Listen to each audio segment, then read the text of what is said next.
talk you through some of the things you can expect to see during your first week here and to help you get started down this new and exciting career path.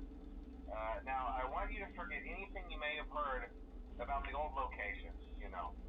Some people still have a somewhat negative impression of the company. That old restaurant was kind of left to rot for quite a while, but I want to reassure you, Fazbear Entertainment is committed to family fun and above all, safety. They've spent a small fortune on these new animatronics. Facial recognition, advanced mobility, they even let them walk around during the day. Isn't that neat? But most importantly, they're all tied into some kind of criminal database so they can detect a predator a mile away. Heck, we should be paying them to guard you. Now that being said, no new system is without its kinks. You're only the second guard to work at that location. The first guy finished his week but complained about conditions.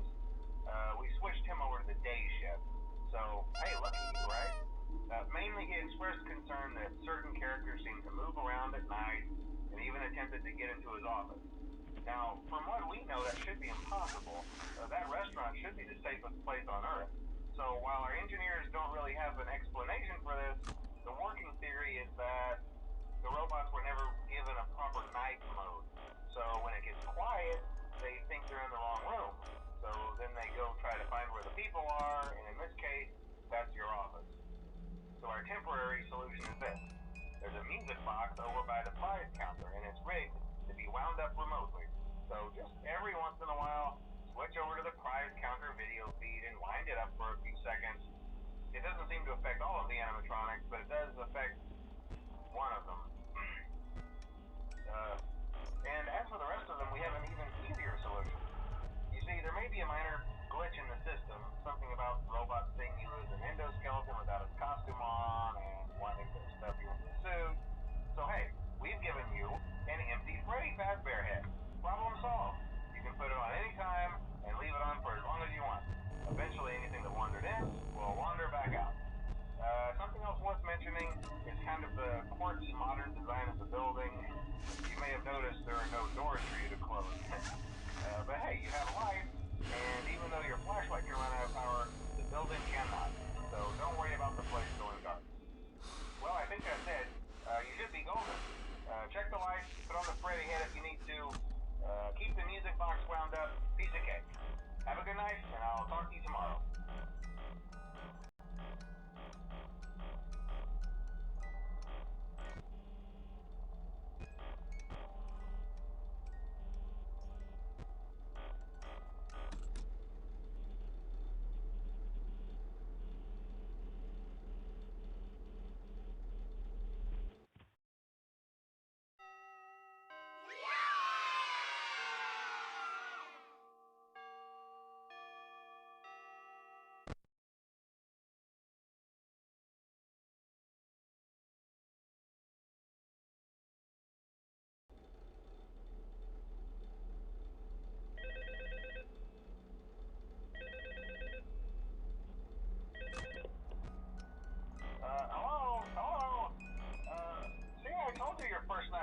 Problem? You're a natural.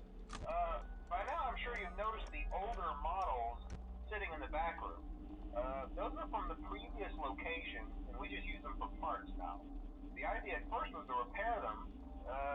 They even started retrofitting them with some of the newer technology, but they were just so ugly, and the smell. So the company decided to just go in a whole new direction and make them super kid-friendly. Those older ones shouldn't be able to walk around, but if they do, the whole Freddy head trick should work on them too, so whatever. I love those old characters. Did you ever see Foxy the Pirate? Oh wait, Foxy.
make Foxy, you know? They thought the first one was too scary, so they redesigned him to be more kid-friendly and put him in Kids Cove to keep the toddlers entertained, you know. But kids these days just can't keep their hands to themselves. The staff literally had to put Foxy back together at the end of every shift. Eventually, they just stopped trying and left him as some kind of take apart, put back together attraction. Now he's just a mess of parts. I think the employees refer to him as just the mangle. Oh hey, before I go, I wanted to ease your mind about any rumors you might have heard lately. You know how these